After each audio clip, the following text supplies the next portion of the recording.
Hi, thanks very much for clicking on the video link. My name is Natalie Armstrong-Motin, and this is another in the series of Idle Chat videos for the American Bar Association's Section 4 Dispute Resolution. And today I get to talk to someone in the Pacific Northwest of the U.S., Emily Martin. How are you, Emily? I'm very, very good. How are you? Good. Good. The Pacific Northwest is a pretty place to work. Good for you. It is gorgeous. So, Emily, in Idle Chat, I've put together, 120 plus random questions on these little cards, and I shuffle the cards, and then we just answer and talk about the questions that come up. We do our best not to harm any mediators during the filming of the Idle Chat video series, but no promises can be made. So here we go. First question. Do you, Emily, remember the first concert that you attended? I do remember the first concert. It was like a Wizard of Oz concert. I think it was like the music of the Wizard of Oz, and it was in Kansas City, Missouri. And it was at the Botanical Garden, and the somehow I remember the paths were either painted gold or specially gold to acknowledge Wizard of Oz, or just the fact that they always had something yellow there. So it was something about the Wizard of Oz. It was something about Kansas, and I was probably 3 years old, so my memory is all a little mixed up about it. All right. The Wizard of Oz is a great story. Great story. Emily, in your opinion, what is the best flavor of ice cream? Chocolate. Definitely chocolate. I grew Just up in hands down, no question about it. I grew up in Hershey, Pennsylvania. Chocolate's a food group. It's an important thing to have in your life as much as you can. So I appreciate Hershey. You know, on the food pyramid, chocolate right at the bottom. It's got the big space. That's what we learned in health class. That's how I remember it. All right. Emily, what movie can you watch over and over without ever getting tired of watching it? You know, I haven't watched it in a while because I tend to watch more TV shows over and over again. But La Femme Nikita for many years was the go-to movie that I used to watch all the time. It was back when I had a VCR tape, and I haven't figured out how to rewatch it lately. And are you talking about the original French version, yes, or the American version with Bridget? Oh no, definitely the French version. All right, good girl. All right. Emily, if you were able to do any other profession, not in the resolution industry, what kind of work do you think you'd be doing? Well, I spend a lot of time with animals these days, so I kind of think it would be fun to spend more time with animals. Have a pet store or something like that. But actually, no, what I would want to have is I'd want to open a coffee shop in town, but I want it to have a theme. I've been thinking about this, but I'd want it to be a Ukrainian Easter egg themed coffee shop. So people could come to the coffee and I would have a lot of eggs on display, and I could give classes, or we could just hang out and create Ukrainian Easter eggs, because that's a tradition I grew up doing, and I grew up doing it with community, and it would be really fun to have a space. So if I didn't have to worry about anything else in the world, that would be a really fun space to create.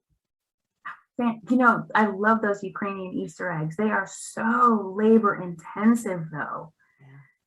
You can spend dozens and dozens of hours on a single egg. They are incredible pieces of artwork. I love them. Gorgeous.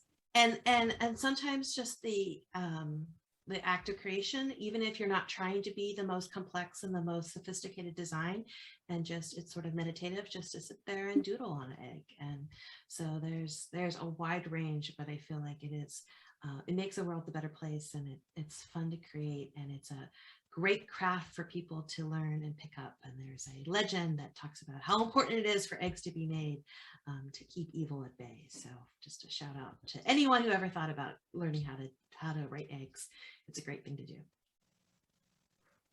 Emily, is there anything that you simply cannot live without?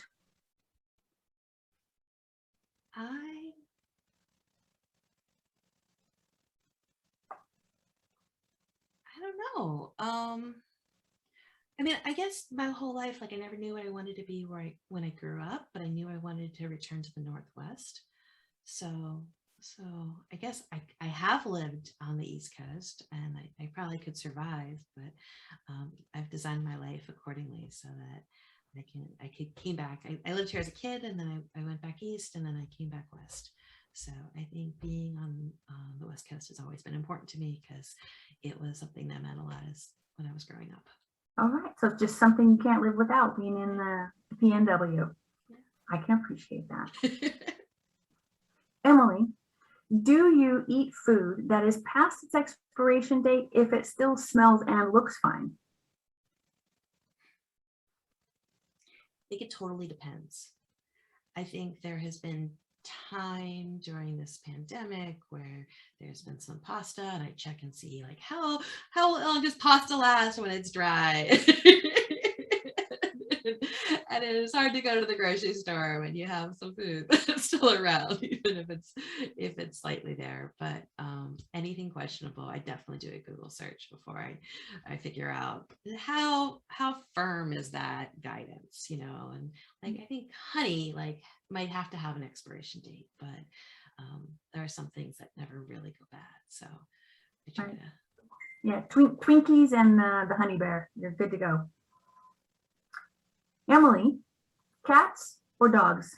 Oh my gosh. I do have a cat now. I got a cat last year. So I feel some loyalties back to cats, but I'm definitely a dog person. So a dog person who loves cats. Yeah. You can have both. Yeah. You can have both. Emily, what is the coldest you've ever been? So about 10 years ago, I was rowing near UW, University of Washington, and there's a floating bridge that connects Seattle to the east side where Bellevue and Redmond is. And we were, my father and I were out in two different sculls, and we were rowing together, and we were out through the Montlake Cut near the 520 bridge, and I fell in the water, and my dad came over, and he was trying to tell me how to get back in the boat. And some people came over, and I got back in the boat, but the Pacific Northwest actually can be really dangerous if you fall in the water. And what happens is you sort of can quickly, your just body kind of shuts down, like even, and I had a moment where I'm like, well, I can't do it. I was so cold in that water. But luckily there was lots of people around, and it only lasted for just a second. And I got back in the boat, and I got home, and I took a really long bath, and it took a couple hours to warm up. But that was definitely the cold and scary moment. Hypothermic counts as cold. Yeah, absolutely. Emily, at what game have you spent hours and hours and hours playing? Oh my gosh, yes. I gotta confess, I'm not a true gamer, but I went to a mediation conference in Washington State, the Northwest Dispute Resolution Conference years ago, and I met a mediator from Canada named Sharon Sutherland, and she was starting this game jam. And so it ended up like I went to this game jam, we started working on projects together, and we created a game. So I've spent hours playing Zombie Fight or Flight, because it's the game that me and a bunch of mediators, a bunch of friends, we created. We hired an artist, we kickstarted, and it's a collaborative zombie fighting game where you work together to survive, and you either all die or you all live together. And we've actually used the game in a negotiation course. It was negotiation skills for the zombie apocalypse, and it was really interesting to see litigators trying to think about how am I going to play this game, and is it really how does a cooperative game really work? Because people are so programmed to think about winning, and trying to switch the frame and do that was pretty interesting. And then with that team, there's a second game I ended up playing.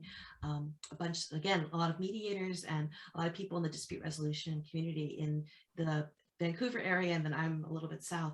We play the greatest scavenger hunt the world has ever seen together. So it's the same crew of people, but we compete in that, and we have taken that very seriously for several years now. So I have spent weeks and weeks and weeks playing that game.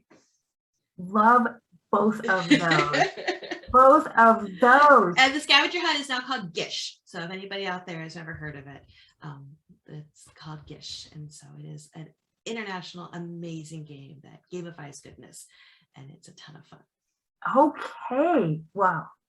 I will follow up with you on the zombie game. Now I got some ideas. All right. Let's get to the next one. Miss Emily, what did you eat for breakfast today? So today I was at SeaTac Airport because my grandma came to visit, and I took her back to the airport, but I was able to get a special pass to take her right to the gate. And she and I had gone on a trip together, so I had flown a couple days ago, but now it was her turn to take the final leg back home. So I really haven't flown since the pandemic began, and my secret favorite thing at the SeaTac Airport is to get a breakfast burrito. So I went to my favorite spot to get a breakfast burrito, and I picked it up and I took it to the parking garage so I could take my mask off there and be away from everybody and enjoy a food I haven't had in a really long time because of the pandemic. Oh, you're making me hungry. Making me hungry. Emily, ketchup or mustard? Mustard. Mustard. All right. All right. And then I will ask you the same last question that I ask all of my guests on Idle Chat. And that is, what do you love most about the resolution industry? I love the moment when you've been working with people and they've been struggling, but then they found the solution and they're ready to move on. And that moment lasts so short because as soon as they get there, they don't need you anymore. So it's time to say goodbye. But it's the happy dance moment. It's the moment that you've been working with and you've been trying to help people, and they found what they needed, and you could tell they're happy too. And that's that makes me happy. As it should. Emily, thank you so much for joining me for an Idle Chat. I really appreciate your time and letting me get to know you a little bit better. Thanks so much. Thanks for having me. My pleasure. I look forward to staying in touch and playing a zombie game with you. Wonderful. Thanks.